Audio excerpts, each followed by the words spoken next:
Morning, everybody. It is Chris Litton here from Body Basics. I hope you guys are having an awesome day. I want to share with you some talk on stress today. I've heard quite a bit recently on people that are stressed out, and we've got some sickness going around, which is certainly an indication of stress as well. So you'll remember on Monday I talked about moderating our intensity and how important that is in order to allow us to continue to make positive gains without breaking ourselves down in the process.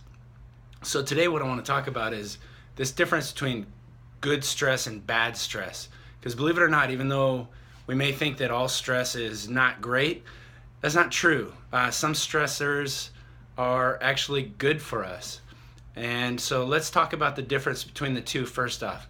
So good stress. Good stress are those stressors that you experience where I've got my notes here, where you're kind of pushed out of your comfort zone.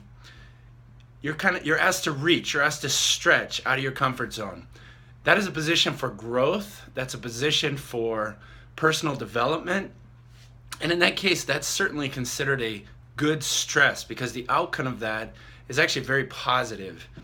On the flip side of that, bad stress will be a situation where you're just put into something and there's not really that opportunity for personal growth to come out of it because it's chronic. It's something that you're dealing with on a regular basis. There doesn't seem to be any positive outcome coming from it.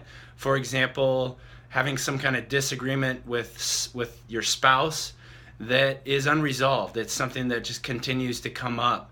In that situation, left on its own, that would be considered a bad stress, because every time that poses or presents itself, it's the same thing, same story, and unfortunately not a different outcome.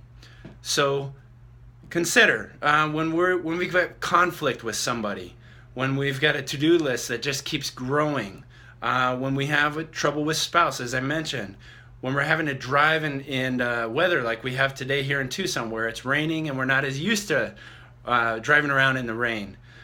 These are examples of stressors. Some of those, they're going to go away. So good stress is an example of a stress that pushes you out of your comfort zone. I already shared that. It's also short-lived.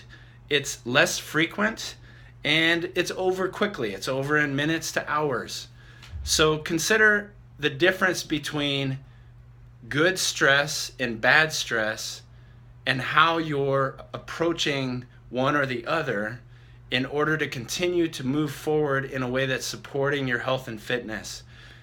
Tina, this is actually tied to nutrition indirectly, in that a lot of times when we're in chronic bad stress, that's when we find ourselves going for the crunchies, the munchies, the sweets, the salt, things that are driving us to kind of give us some kind of feel good in our day, but aren't necessarily supporting our long-term goals.